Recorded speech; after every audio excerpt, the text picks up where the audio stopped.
तो आदाब, नमस्कार, गुड इवनिंग, सत श्री अकाल। एक बार फिर आप तमाम लोगों का स्वागत है क्राइम तक की कहानी के इस एपिसोड में। उम्मीद है पूरी फैमिली अच्छी होगी, अपना ख्याल रख रही होगी।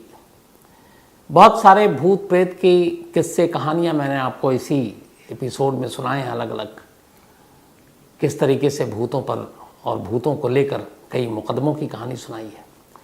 लेकिन आज की जो कहानी है वो कहानी ये है कि एक भूत के कत्ल के को लेकर एक मुकदमा चलता है, और ये कोई हवा में नहीं है बल्कि बाकायदा अपने ही देश की अदालत में।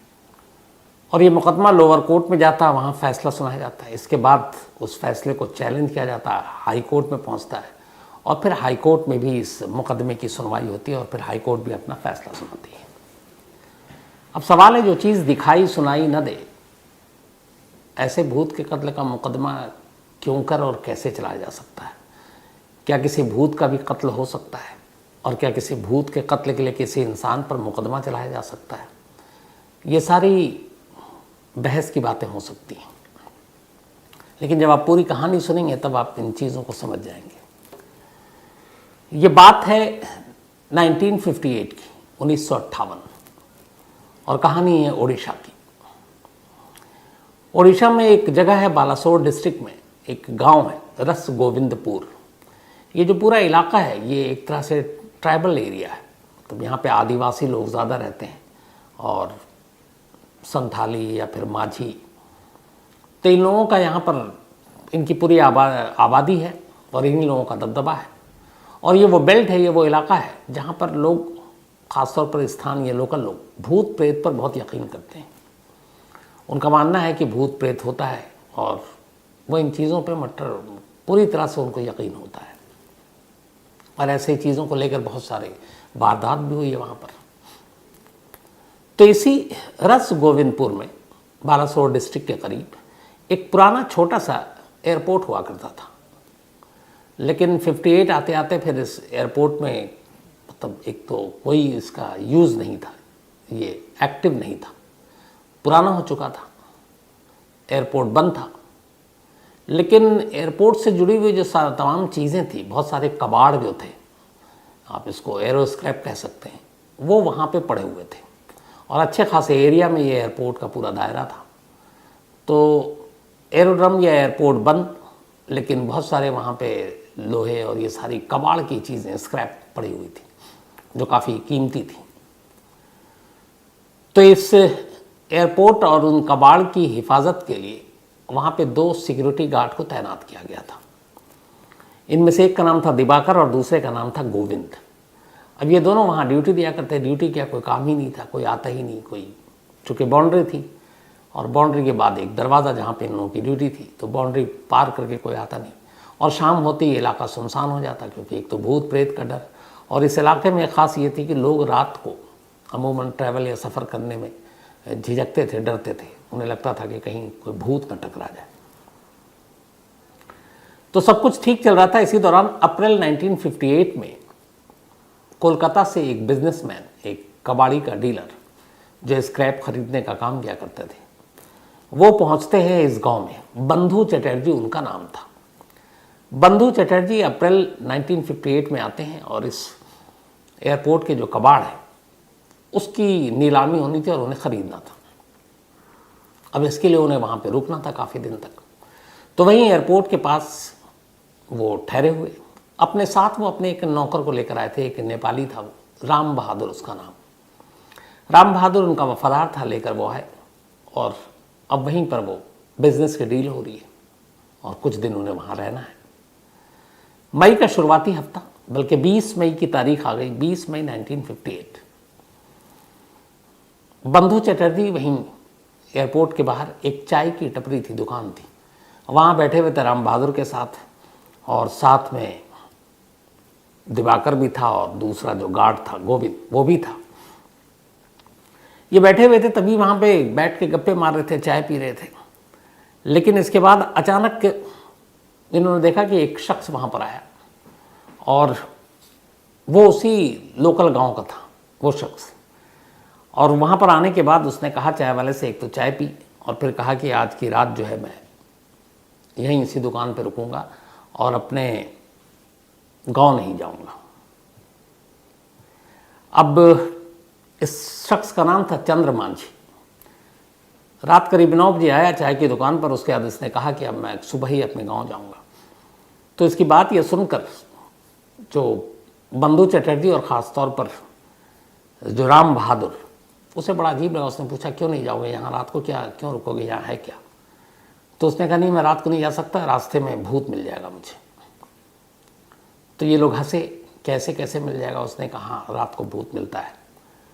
अब ये बात तो उसने कह दिया। उसके बाद वो वहीं दुकान पर बैठा रहा। जो चाय की दुकान है वो दुकान कृष्णचंद्र की थी। थोड़ी देर के बाद बंधु चटर्जी ने कहा कि हमें भूत देखना है। तो भूत होता कैसा है? राम बहादुर, उसे भी भूत देखना था। उसने कहा मुझे भी भूत देखना है। लेकिन कृष्णचंद्र जो चाय वाला, उसने मना कर दिया, बोला कि ये खतरा है, खतरनाक हो सकता है। जो चंद्र मांझी आया था, जिसको उस गांव में रात को जाना ही नहीं था, अपने ही गांव में, उसने भी कहा मैं नहीं जाऊंगा। अब चटर्जी ने काफ़ी फोर्स किया। उन्होंने कहा एक बार भूत देखने और हम सब साथ चलेंगे तो कोई डर की तो बात है नहीं। थोड़ी दूर तक चलते हैं, चल के देखते हैं तुम्हारे गांव के रास्ते में कहीं भूत मिलता है कि नहीं। आखिरकार चाय वाला कृष्णचंद्र तैयार हो गया और वो जो गांव का शख्स चंद्र मांझी था वो भी तैयार हो गया। अब वो दोनों और साथ में बंधु चटर्जी और राम बहादुर, ये 4 लोग देर रात दुकान से निकलते हैं भूत देखने के लिए। अब वो जो पूरा एयरपोर्ट का हिस्सा था, उसके इर्द गिर्द में फुटपाथ बने हुए थे और वहाँ पे लाइट भी लगी हुई थी, सरकारी लाइट, स्ट्रीट लाइट। इत्तेफाक से 20 मई 1958 की उस रात बहुत तेज़ हवा चल रही थी। ये लोग अपना आगे बढ़ते रहे भूत की तलाश में कि कहीं रास्ते में, जिस वजह से मांझी गांव नहीं जा रहा, कोई भूत मिलेगा। थोड़ी दूर गए थे, सबसे तेज़, चूँकि सबसे यंग इसमें राम बहादुर था और बहुत ही फुर्तीला था, वो आगे आगे चल रहा था। तो जब ये आगे चलने लगे तो अचानक जो चंद्र मांझी था उसने इशारा किया कि रुक जाओ, आगे कुछ गड़बड़ है। सब ने देखा आगे क्या है। राम बहादुर को भी रोकने की कोशिश की, उसने भी देखा तो देखा सामने लाइट है, जो लाइट जल रही थी। लेकिन हवा तेज़ थी, इर्द गिर्द में पेड़ थे और वो उस लाइट के थ्रू एक तरह से जो अक्स है, उसकी परछाई, वो सड़क पर आ रही है और ऐसा लग रहा है कि जैसे लाइट झूम रहा है। और वो जो अक्स दिखाई दे रही है वो ऐसा लग रहा है कि जैसे कुछ कई बार आपने देखा होगा, कई ऐसी चीज़ें होती हैं जिसमें लगता है कि इंसान की परछाई है। तो उस रात तेज़ हवा, पेड़, तने, पत्ते और वो लाइट, और वो कुछ ऐसी तस्वीर बना रही है कि जैसे कुछ इंसानी हरकत हो रही है ज़मीन पर। एक तो जहन में ये कि भूत देखने जाना है, रात का वक्त, माहौल वैसे ही, और फिर पूरे इलाके में ये मशहूर है कि यहाँ भूत रात को ही मिलता है, लोग घर से निकलते नहीं। और दूसरा, अब ये लाइट के साथ तेज़ हवाएं और ज़मीन पर वो इंसानों का अक्स कभी उभरे कभी गायब हो। ये देखते ही राम बहादुर को लगा कि ये भूत है। अच्छा, पीछे के लोगों को भी लगा। इस दौरान में उस रोशनी के पीछे सचमुच कुछ इंसानों की परछाइयाँ भी नज़र आ रही हैं, पर वो परछाइयाँ हिल डुल रही हैं। अब सबको लग गया कि ये भूत है। ऊपर से जो लोकल शख्स चंद्र मांझी, उसने कहा कि मत जाओ, ये भूत है। लेकिन अब सबसे आगे आगे राम बहादुर था। राम बहादुर लगभग उस रोशनी के करीब पहुंच गया और उसने इन परछाइयों को देखा हिलते डुलते, और उसे लगा कि सच में ये भूत है। उसके पास अपनी एक खोखरी थी, ट्रेडिशनल, राम बहादुर के पास। उसने वो खोखरी निकाली और अब वो हवा में उन परछाइयों के हिलती जुलती उसने खोखरी घुमानी शुरू कर दी बेहद तेज़ी से, और वो खुद भी चीख रहा है। मतलब उसके ऊपर दहशत है कि ये सारे भूत प्रेत हैं, और वो खोखरी घुमाया जा रहा है उन परछाइयों पे। इस दौरान में पीछे से ये तीनों भी पहुंच गए, बंधु चटर्जी और इसके अलावा कृष्णचंद्र और मांझी।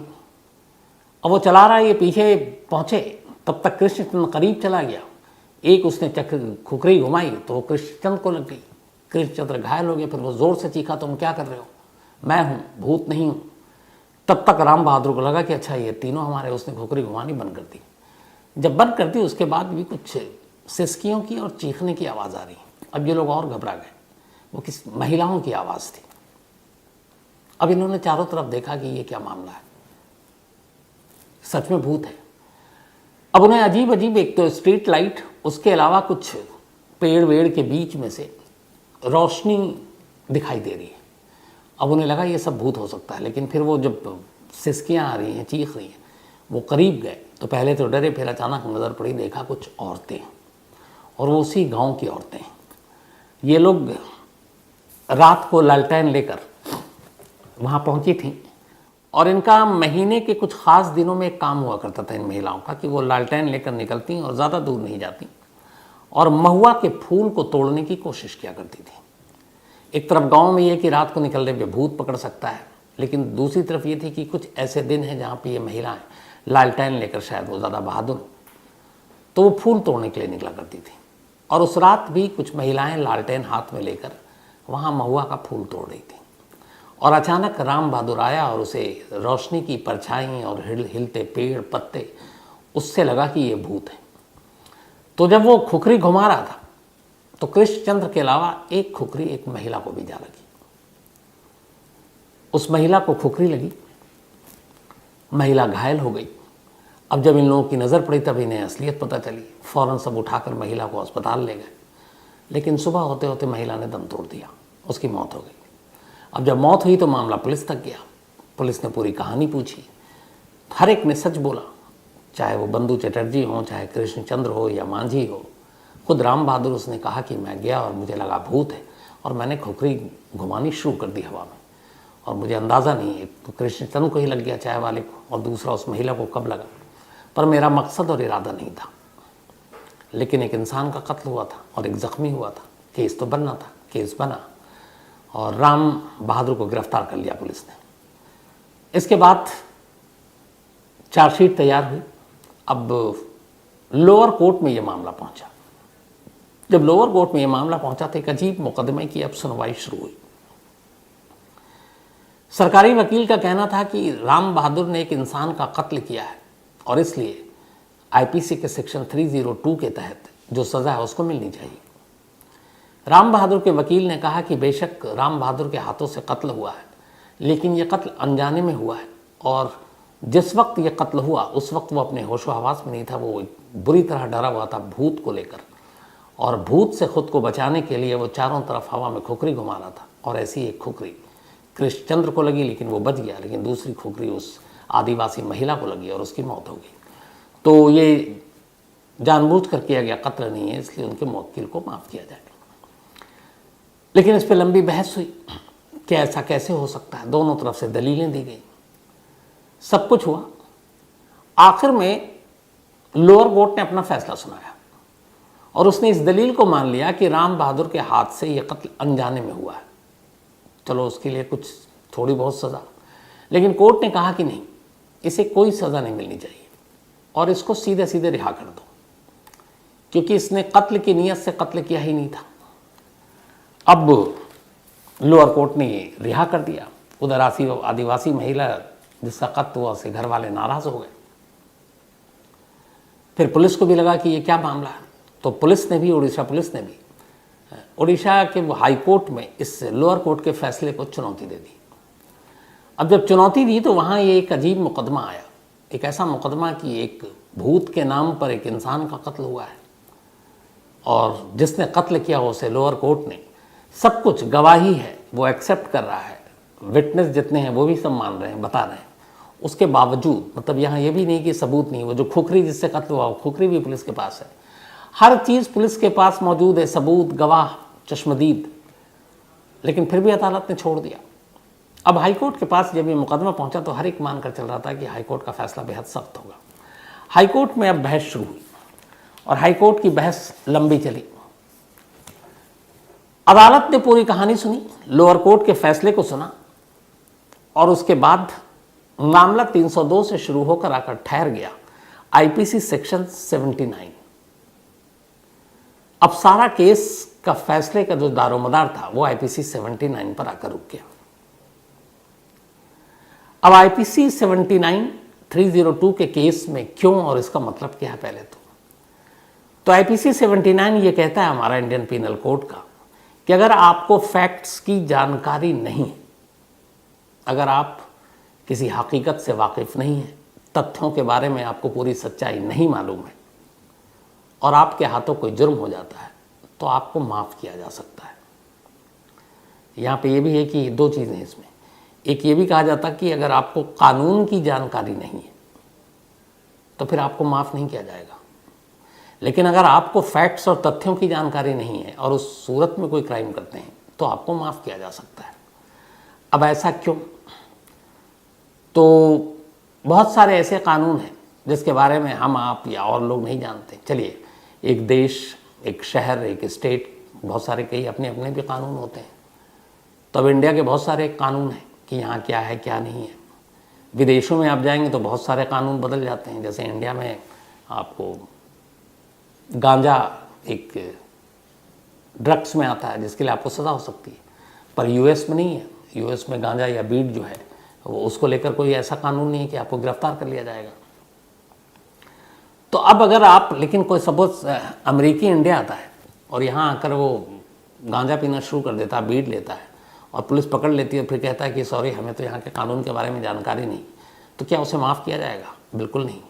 यहाँ ये कहा जाता है कि कानून के बारे में आपको जानकारी होनी चाहिए, ख़ासकर ऐसी चीज़ें जो थोड़ी सी मतलब नाजुक चीज़ें हैं, जिसमें आपको लगता है कि क्या ये सही है या गलत है। जब आपके दिमाग में ये सही और गलत की चीज़ें आ रही तो फिर आपको फैक्ट्स मालूम होना चाहिए, आपको जानकारी कानून की होनी चाहिए।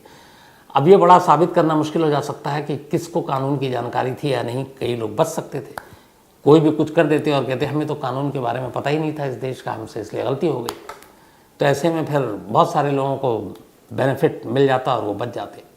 तो इसीलिए बाकायदा हमारे कॉन्स्टिट्यूशन में, संविधान में और हमारे कानून में दो चीज़ें बड़ी साफ हैं। एक कि अगर किसी शख्स को फैक्ट्स, सच्चाई, हकीकत उसकी जानकारी नहीं है और उसके हाथों कोई जुर्म हो गया, फिर भी उसे माफ़ किया जा सकता, उसे माफ़ करने के बारे में सोचना चाहिए। लेकिन एक दूसरा शख्स जो ये कहता है कि उसे कानून की ही जानकारी नहीं थी और इसलिए उससे जुर्म हो बैठा, तो उसको माफ़ नहीं किया जाना चाहिए, बल्कि उसके केस की उस पूरी नौयत, हैसियत को देखनी चाहिए। तो अब आर्टिकल्स IPC 79 यहाँ पर आ गया। अब इस पर बहस हुई। तो जो बहस हुई उसके बाद पूरी अदालत में ये चीज़ रखी गई कि जब राम बहादुर उस रात वहाँ पहुँचा, तेज़ रोशनी के बीच में हवाएं थी, पेड़ पौधे सब हिल रहे थे, वो एक तरीके से एक परछाई, एक अक्स बना रहे थे, ऐसा लग रहा था जैसे इंसान है।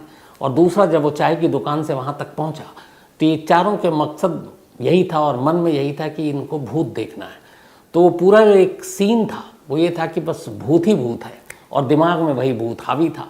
तो जब ये पहुँचे और वहाँ इन्होंने इस तरह की परछाई देखी तो राम बहादुर को लगा कि ये भूत है, क्योंकि पहले से उसके दिमाग में ही बैठा हुआ था। और इसी के बाद उसने खुखरी निकाली और भूतों पर हमला करना शुरू कर दिया। उसे लगा कि वो उस परछाई की जगह उन भूतों को मार रहा है। और इसी बीच वो खुखरी उस औरत को लग गई और उसकी जान चली गई, जो वहाँ पर ऑलरेडी थी और जिसके बारे में इन लोगों को पता ही नहीं था और इन्होंने देखा नहीं था। तो यहाँ पे जो फैक्ट्स था, जो तथ्य थे, वो ये थे कि वो भूत मानकर चल रहा था और भूत पर हमला कर रहा था, न कि किसी इंसान पर। तो जब ये IPC सेक्शन 79 की बात आई और उसके बाद अदालत ने वो सारी कहानी सुनी, तो फिर हाई कोर्ट का एक ऐतिहासिक फैसला आया और हाई कोर्ट ने कहा उस रात जो भी हुआ वो सब कुछ भूत के लिए हुआ था, भूत के साथ हुआ था। खुखरी निकली भूत के लिए। ये चारों चाय की दुकान से निकलकर ढूंढने गए थे भूत को। इन सब के दिमाग में भूत हावी था और इन्हें उन रोशनी और परछाइयों से लगा कि भूत ही है। तो इसलिए खुद को, अपनी जान बचाने के लिए, उस दहशत से उबरने के लिए राम बहादुर ने अपनी खुखरी से भूत पर हमला किया। लेकिन ये हमला एक इंसान पर हो गया और एक महिला की जान चली गई। इसीलिए उसे फैक्ट्स, तथ्य और सच्चाई पूरी तरह से नहीं मालूम था। लिहाजा जो लोअर कोर्ट का फैसला था वो सही था और राम बहादुर के ख़िलाफ़ आगे कोई मुकदमा न चले, उसे इस केस से बरी किया जाए। और उड़ीसा हाई कोर्ट ने राम बहादुर को बरी कर दिया। तो एक इंसान का कत्ल एक इंसान के हाथ से हुआ, लेकिन एक इंसान की जान चली गई, पर दूसरे इंसान को बचाया किसने? एक भूत ने। तो एक भूत के कत्ल का, एक तरह से इस पूरे मामले को एक भूत के कत्ल का मुकदमा का नाम दिया गया, क्योंकि वो भूत को मार रहा था लेकिन मरा इंसान। तो देश के अपने कुछ नामचीन जो ऐसे केसेस हैं उनमें से ये एक केस था, एक भूत के कत्ल का मुकदमा। तो फिलहाल कहानी में इतना ही, लेकिन एक तो कल आपसे जो कहा था उसकी अभी जवाब भी देता हूँ, और दूसरा पहले वही अपना सिलसिला। आज विद्या ब्राह्मण जी, इनका जन्मदिन है आज। तो ब्राह्मण जी, शायद मैं सही नाम ले रहा हूँ, बहुत बहुत आपको बधाई। और ये शुभम सिंह ने भेजा है। शुभम सिंह इनके टेनेंट हैं और ये सारे स्टूडेंट्स हैं जो शायद ही इनके यहाँ रहते हैं। और इन्होंने कहा है कि वो एक बार विद्या ब्राह्मण जी से को बर्थडे विश करने के साथ साथ ये भी कहें कि सब बच्चे हैं, स्टूडेंट हैं, तो थोड़ा सा किराया कम कर दें। तो देख लीजिएगा आप भी। इसके अलावा भक्ति बिबलानी, इनका भी आज जन्मदिन है, तो हैप्पी बर्थडे भक्ति। और ये मोहित बिबलानी जी की पत्नी है। साथ ही तन्विक चौहान, इनका भी आज जन्मदिन है, तो हैप्पी बर्थडे तन्विक। और ये गौरव चौहान के बेटे हैं। आलिशा, इनका भी आज बर्थडे है, हैप्पी बर्थडे आलिशा। और ये अरुण ने भेजा है। इसके अलावा मोहन शर्मा, इनका भी आज जन्मदिन है, तो हैप्पी बर्थडे मोहन। और आदिल, इनका भी आज जन्मदिन है, तो हैप्पी बर्थडे आदिल। आगे बढ़ूं उससे पहले एक अमन रेड्डू, इन्होंने एक मेल भेजा है। तो अमन, आप जो भी प्रॉब्लम है आप वो ज़रूर बताइए, मेल पे डिटेल दीजिए, और पक्का इसमें जो भी होगा वो हम लोग ज़रूर करेंगे। तो अमन रेड्डू साहब, आप तक मेरी बात पहुँचे तो आप इसका जवाब दे दीजिएगा। कल मैंने पूछा था बहुत सारे लोगों ने कि क्राइम तक ऐप के बारे में, आप में से बहुत सारे लोगों के रिप्लाई आए और बहुत सारे लोगों ने कुछ अलग अलग सुझाव दिए, कुछ ने अलग अलग सवाल भी किए। तो ओवरऑल जो उसमें कुछ सवाल उभर कर आए थे वो एक था ये कि क्या इसके लिए पैसे देने होंगे, क्या ये उसी हिसाब से अब तक जैसा चल रहा है वैसे ही चलेगा, क्या इसमें अलग कुछ और होगा, क्या इसमें आप आएंगे कि नहीं आएंगे, आपकी कहानी होगी कि नहीं होगी। तो ये कुछ और भी टेक्निकल सवाल थे। मैंने, चूँकि अभी इसका पूरा खाका पता नहीं है, तो मैंने कहा कि इन सारे सवालों के जवाब मुझे दो, तो आने वाले 1-2 दिन में इन सारे सवालों के जवाब कॉमन जो आपके निकले हैं वो 5-10 सवाल हैं, वो ज़रूर मैं आपको बताऊंगा। लेकिन जिन लोगों ने, सभी ने लगभग एक तरह से कहा है कि इसको लाना चाहिए, मैं कुछ नाम आपके सामने लेता हूँ। दीपांशु शर्मा, अभिषेक दुबे, अनिल पाती, भावना शर्मा, प्रियंका कटियार, इसके अलावा अमाल्यान कुमार दास, जय शंकर, देवेंद्र सिंह राठौड़, सुनील शर्मा, इसके अलावा नवनीत राय, सुरेंद्र, आदित्य, मोहना, मानवी, सूफियान साहब, कमलजीत सिंह ढिल्लों, रिहंत शाह, संजय पाठक, सुनील कुमार तेजवानी, राहुल द्विवेदी, फैज़ खान, धर्मेंद्र चौधरी, अजहर खान, विकास ओझा, अनिल मंडल, मीता भट्टाचार्य जी, नीलेश कुमार, मोहम्मद आवेज़ अली, इसके अलावा श्रीचंद गोदारा, उदय सिंह, अमृत चौधरी, संदीप गोडान, इसके अलावा मोहम्मद शाहनवाज, BK सोनू राव, इकराम आलम, दीपक धाकड़, खान अरबाज, महेंद्र यादव, श्रद्धा भारद्वाज, विकास सिंह, साहिल चौधरी, पूनम जैन, मोहम्मद कौसर अंसारी, रवि राय, साथी बन्ही तरफदर, गुलजार जाबाज, अमरीक सिंह, सौरभ महापात्रा, दिनेश जयवार, इसके अलावा रूपेन पाटिल, तौफीक शेख, साथी रणविजय सिंह चड्ढा, निशांत रुद्र सिंह, शंकर सूरी, भरत जांग्याड़, विवेक प्रभे, अशरफ लखानी, कुलदीप उपाध्याय, प्रवीण कुमार सिंह, राम प्रसाद और जमाल अहमद। प्रवीण कुमार सिंह ने एक पोस्टमार्टम रिपोर्ट के बारे में भी पूछा है, इसके बारे में मैं कल पक्का पूरी डिटेल में आपको बताऊंगा।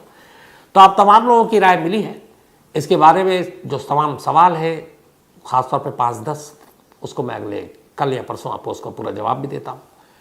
तो फिलहाल कहानी में आज इतना ही। अब आपसे मुलाकात होगी कल रात 9 बजे किसी नई कहानी के साथ। तब तक अपना ख्याल रखिएगा। Thank you very much.